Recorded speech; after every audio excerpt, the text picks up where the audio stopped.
Matapos makumpirmang mananatili sa Kapamilya Network ang aktor na si Daniel Padilla, usap-usapan naman ngayon ang mga isiniwalat ng veteran showbiz columnist na si Christy Fermin na umano'y magiging limitado ang kontrata ng aktor dahil may balak itong lilipat sa ibang bansa.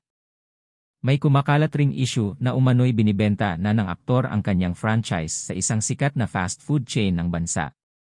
Sa kamakailang episode ng showbiz vlog ng veteran showbiz columnist na si Christy Fermin, isiniwalat niya ang balitang nakarating sa kanya mula sa kanyang mga sources, na umano'y gusto ng manirahan sa ibang bansa ni Daniel Padilla.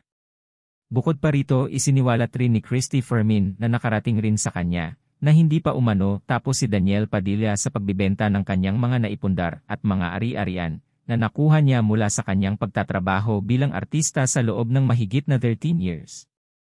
Sa kamakailang episode ng Christy Ferminute, inilahad ni Christy Fermin na maging ang franchise business ni Daniel Padilla ay nais na rin nitong ibenta.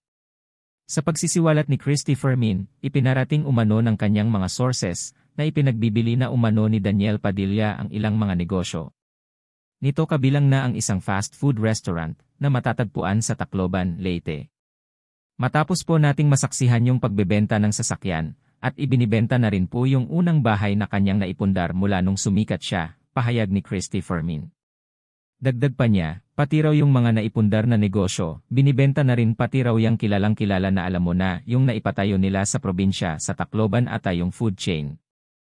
Ayon pa kay Christy Fermin, sa pagkakaalam niya, ibinibenta umano ni Daniel Padilla ang nasabing negosyo sa halagang 50 million pesos. Bukod pa rito, napag-alaman rin ni Christy Fermin na balak na ni Daniel Padilla na sa ibang bansa na manirahan. Dahil dito, marami ang naghinala na magiging limitado na lamang ang magagawang proyekto ni Daniel Padilla.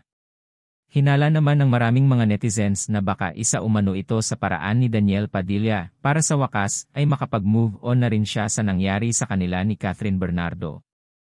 Hanggang ngayon kasi ay binabanatan pa rin ang binata matapos silang maghiwalay ng ex-girlfriend na si Kathryn Bernardo na pinaniwalaang may involved na third party.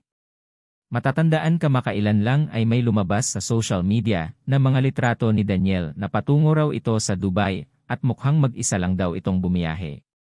Marami raw ang nakakita sa aktor habang nasa airport at naghihintay sa kanyang flight. Wala umano itong kasama noong mga oras na yon. Pati Kathniel fans sa ibang bansa, nalungkot sa breakup ni na Kathryn Bernardo at Daniel Padilla. Na-share ng Kathniel fans sa Twitter na nag-iyakan ang fans sa Indonesia, Singapore, Thailand, Vietnam. May mga nag-comment pa nga in different languages. May Indonesian fan nga na nag-tweet na elementary pa lang siya, fan na siya ng Kathniel. May nag-comment pa na favorite couple niya ang Kathniel, kaya nalungkot siya sa nangyari. Ikaw, ano ang masasabi mo sa isyung ito? Abangan ang iba pang showbiz updates and happenings.